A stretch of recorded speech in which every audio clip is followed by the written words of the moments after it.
Deepak ji, percentage कम है, 4% 5% vote, लेकिन माहौल बहुत ज़्यादा है और 146 सीटें पूर्वांचल की ही ऐसी हैं जिस पे ये वोट बैंक असर डालता है।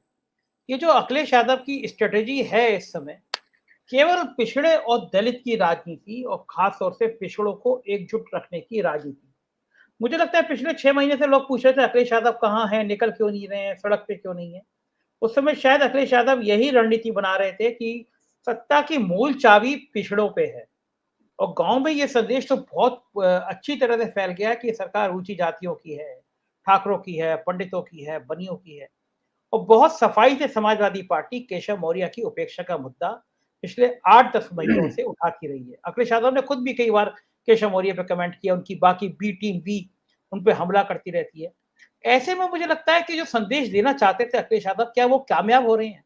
जिस तरह से ओपी राजभर, लालजी वर्मा, राम अचल राजभर, ये सारे नेताओं की एंट्री हो रही है, ये संदेश क्या देती है उत्तर प्रदेश की राजनीति में दीपक जी? देखिए संजय भाई, अगर हम राजभर की बात करें, रामाचल राजभर की और लालजी वर्मा की, तो ये दोनों नेता, मुझे नहीं लगता है कि इस वक्त उत्तर प्रदेश की राजनीति में, सियासत में इतना लंबा पॉलिटिकल कैरियर और इतनी ज़्यादा बार कोई मंत्री हो, विधायक हो, मुझे नहीं लगता। बहुत कम लोग होंगे, हो सकता है मैं सबके नाम नहीं ले पा रहा हूँ या याद नहीं आ रहा मुझे, लेकिन ये दो नेता ऐसे हैं कि जब हम लोग इंटरमीडिएट में थे तब से इनका नाम सुनते आ रहे, और दोनों ही व्यक्ति ओबीसी के बड़े नेता हैं, हमको ये नहीं भूलना चाहिए। मुझे लगता है कि दोनों का पॉलिटिकल कैरियर सदन में आप देख लीजिएगा, हो सकता है मैं गलत बोल रहा हूँ, लेकिन तकरीबन मुझे लगता है 30-32 साल का होगा। 30-32 साल से ये दोनों लोग राजनीति में हैं, सक्रिय राजनीति में हैं। रामाचल राजभर जो हैं वो बसपा के प्रदेश अध्यक्ष रहे, और अगर आप लालजी वर्मा को देखें तो बसपा के वो नेता सदन रहे हैं। अब सवाल ये उठता है कि इतने एक्सपीरियंस्ड पॉलिटिशियन, इतना अनुभव, तजुर्बे वाले, रग रग से उत्तर प्रदेश की वाकिफ हैं, और ऐसी कोई पार्टी नहीं जिनको उनको संज्ञान ना हो, उनके प्रॉस एंड कॉन्स ना जानते हो। ये दोनों लोग भाजपा में ना जाने की जगह सपा में क्यों? विकल्प दोनों को लेते। मुझे जहां तक मेरे सूत्र बताते हैं कि अमित शाह जी और सुनील बंसल और स्वतंत्र देव सिंह सभी चाहते थे कि वर्मा और राजभर दोनों ये भाजपा ज्वाइन करें। इनकी मुलाकातें भी हुई हैं गुपचुप तरीके से, कुछ बीच में जो मीडिएटर्स थे वो भी पढ़े, और कोशिश की गई कि इनको दोनों को भाजपा में लाया जाए, और ये भी कहा जाए कि साहब हम आपको कैबिनेट मिनिस्टर बनाएंगे या हम आपको इसी मंत्रिमंडल में कहीं ना कहीं जगह दे देंगे। नौबत यहां तक थी। उसकी वजह यह है कि जब से बीजेपी ने कास्ट बेस्ड सेंसस उससे इनकार कर दिया पार्लियामेंट में, संसद में, तब से एक ऐसी स्थिति हुई है कि एक ऐसा परसेप्शन बना है कि अमित शाह और मोदी ने कहीं ना कहीं ओबीसी के साथ उत्तर प्रदेश में छल किया, धोखा किया।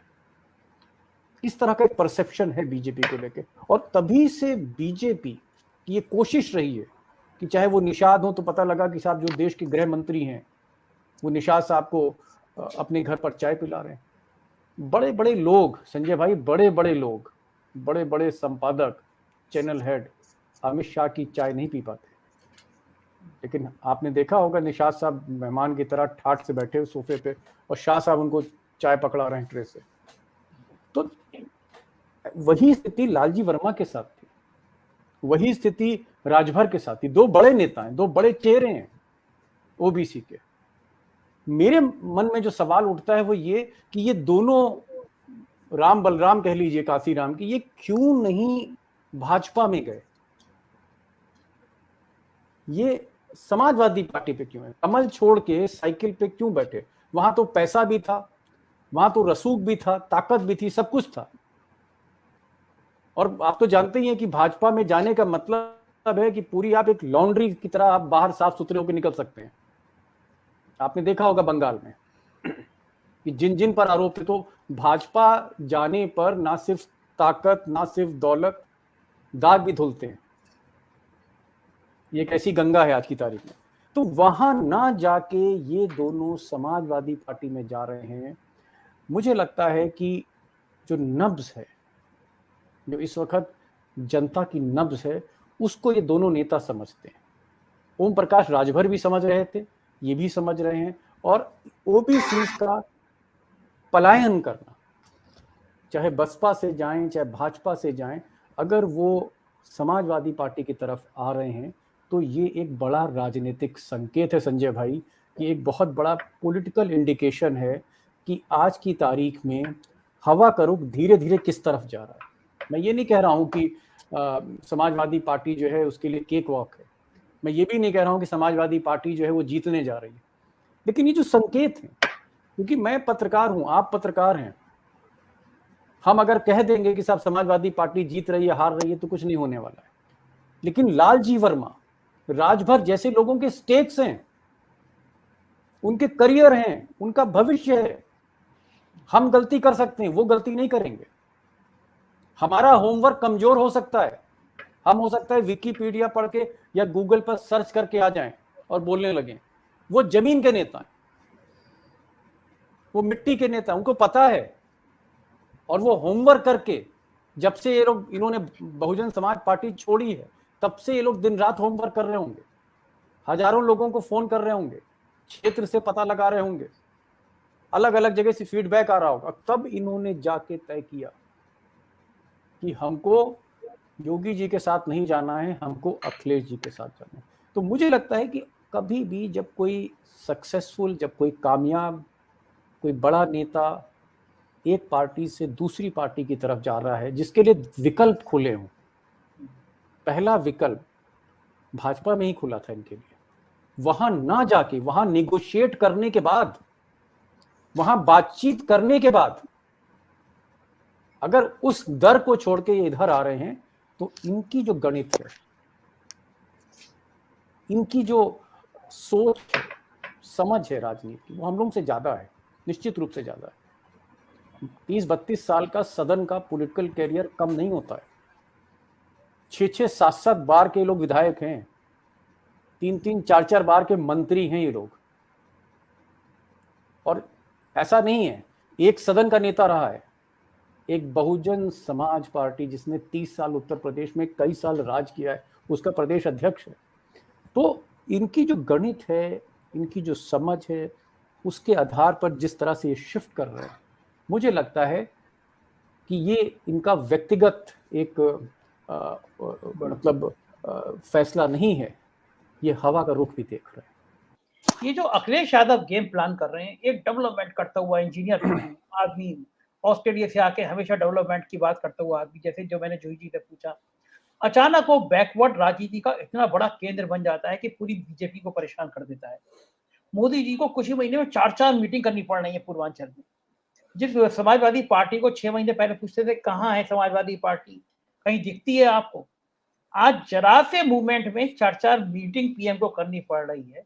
और आज सुबह से ये जो माहौल शुरू हुआ है कि अखिलेश यादव का मकान गंगा जल से धोया गया, बैकवर्ड में मैं कई लोगों को जानता हूँ, तो बैकवर्ड में वो करंट सा लगने लगा। तो ये क्या गेम प्लान क्या दीपक, ये समझ नहीं पा रहा है। नहीं, देखिए, उस पर मैं अखिलेश यादव के सवाल पे आऊंगा, लेकिन आपने जूही सिंह जी से आज बहुत सॉफ्ट क्वेश्चंस पूछे, तो कुछ आपके लिए छूट है आज आज आज, आज आप मेरी तरफ से आप पूछिए। इनसे जो आपको पूछना चाहिए था जूही जी से, भाई महिला मोर्चे की अध्यक्ष हैं और प्रवक्ता हैं, और मैं तो मानूंगा कि भाई समाजवादी पार्टी की थिंक टैंक भी बहुत सी चीजें इनको पता रहती हैं। आप जो है पास्ट टेंस पे बात कर रहे थे कि साहब वो राजभर आ गए, वर्मा जी आ गए। अरे जो आने वाले हैं वो भी इनसे पूछिए आप। मैं तो इनसे पूछना चाहता हूँ कि भाई स्वामी प्रसाद मौर्य कब आ रहे हैं?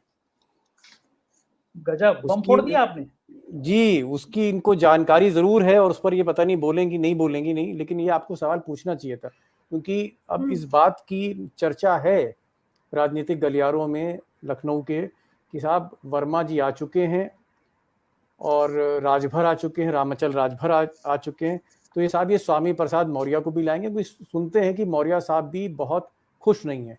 हालांकि हाल तो ये है कि दोनों मौर्य खुश नहीं वहां पर, अलग अलग कारणों से। लेकिन अब दूसरे की एंट्री की बात मत कहते ना कि दूसरा भी आ रहा है। नहीं, दूसरा तो नहीं है, लेकिन स्वामी प्रसाद मौर्य आ सकते, ऐसा मुझे लगता है। चर्चा। और जो बात आपने अखिलेश यादव की कि साहब अखिलेश यादव जो है वो डेवलपमेंट पॉलिटिक्स कर रहे हैं और इसलिए उनको जाना जाता है, या अचानक वो ओबीसी और ये जात पात ये कहाँ से ले। देखिए, जिस वक्त संसद में प्रधानमंत्री ने ये वहाँ पर बयान दिया था सदन में पटल पर कि भाई हम जातिगत जनगणना नहीं कराएंगे, ये जो इनकार किया पहले लोकसभा में फिर राज्यसभा में, मुझे लगता है कि ये एक पैराडाइम शिफ्ट था। और ये जो शिफ्ट है इसका लाभ जो है वो अगर कोई पार्टी ले रहा है, कोई पार्टी कैश करा रही है, तो समाजवादी पार्टी है। और इत्तेफाक से जब अखिलेश यादव ने अपनी स्पीच दी तो मैं प्रेस गैलरी में उनको सुन रहा था बहुत ध्यान से, और उनका निशाना अमित शाह और मोदी पर ही था।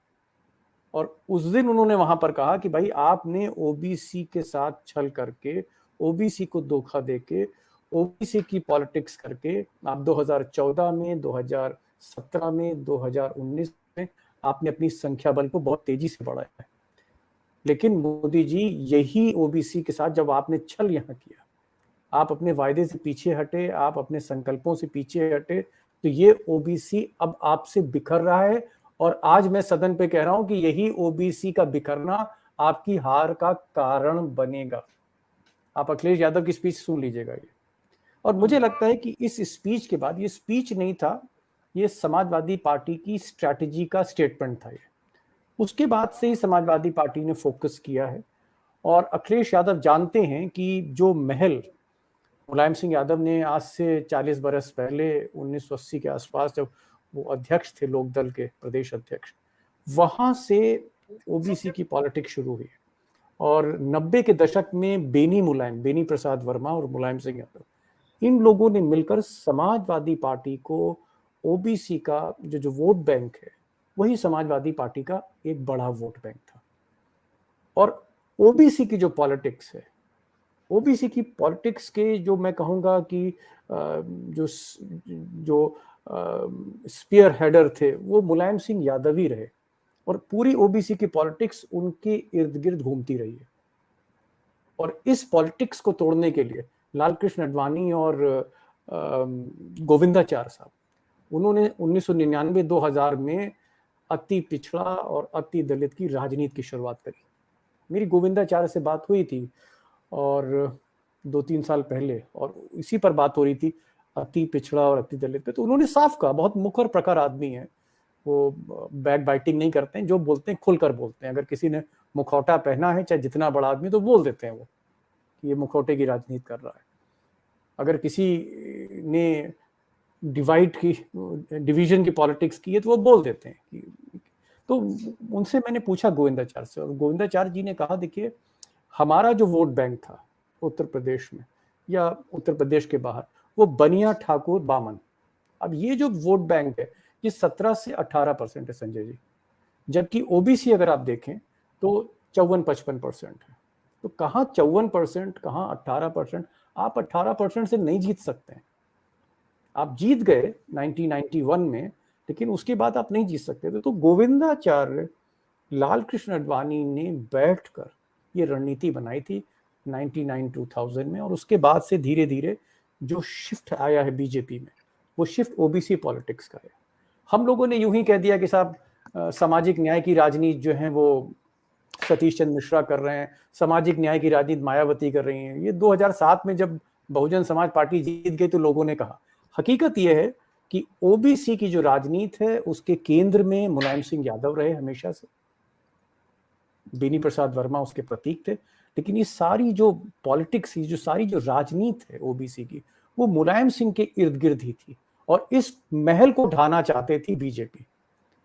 और मैं ये सिर्फ गोविंदाचार्य की बात नहीं कर रहा हूं, अगर आप उठा के देखें 2001 में जब राजनाथ सिंह को मुख्यमंत्री बनाया गया, उन्होंने कमेटी बनाई।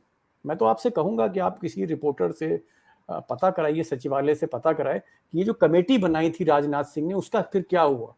ये भी अति पिछड़ा, अति दलित को बनाई थी।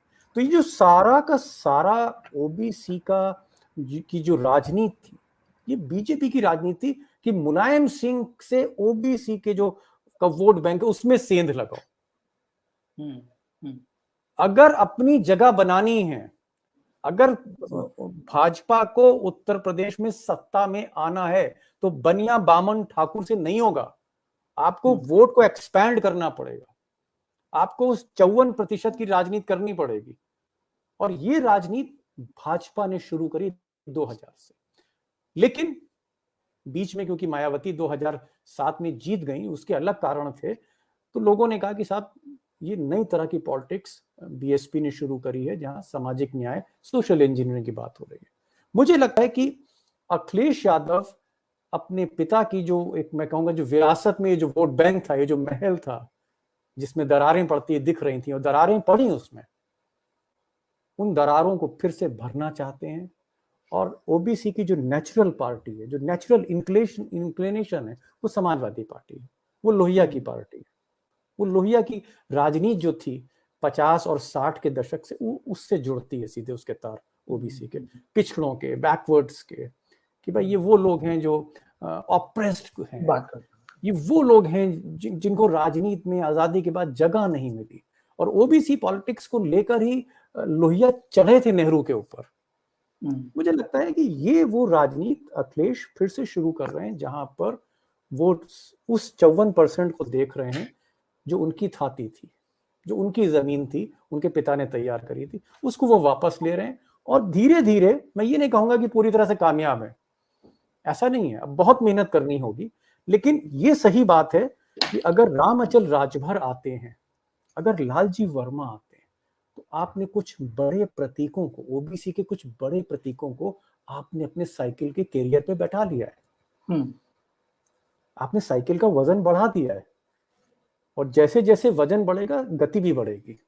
तो ये एक इनिशिएटिव है, ये एक पहला कदम है। लेकिन आप ये नहीं कह सकते संजय भाई की बस खेल हो गया है। मुझे लगता है खेला तो तब होगा जब 2-3 महीने के बाद हम ये देखेंगे कि भाई बार बार अमित शाह आ रहे हैं, मोदी आ रहे हैं, ये किस तरह की राजनीति कर रहे हैं, जो धन पशु हैं वो कहाँ कहाँ किसको खरीद रहे हैं, किसकी बिक्री हो रही है, सीबीआई, इनकम टैक्स, ईडी, ये सब चीजें क्या कर रही हैं। और इन सबके बीच ये जो आंधी तूफान है जो आपने बंगाल में देखा सरकारी एजेंसियों का, इन सबके बीच अखिलेश यादव सीट शेयरिंग कैसे करते हैं, सीट डिस्ट्रीब्यूशन कैसे करते हैं।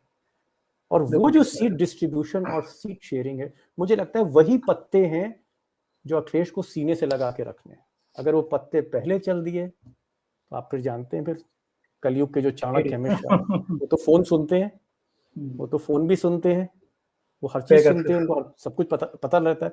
तो ये सारी चीजें देखनी होंगी। अभी आप, मुझे लगता है अंग्रेजी में कहते हैं गेम वाइड ओपन। अभी तो सिर्फ बिसात बिछी है, चालें तो आएंगी। तो धीरे धीरे मुझे लगता है कि नवंबर में या दिसंबर में, क्रिसमस के आसपास जब हम लोग बैठेंगे, बोनफायर डिस्कशन आप करेंगे, तब हम देखेंगे कि भाई हवा का रुख किस तरफ है। लेकिन शुरुआती जो बढ़त है, शुरू के जो 10 ओवर हैं इस 2020 फॉर्मेट के, उसमें मुझे लगता है कि समाजवादी पार्टी विकेट पर संभल के खेल रही है, अच्छा खेल रही है।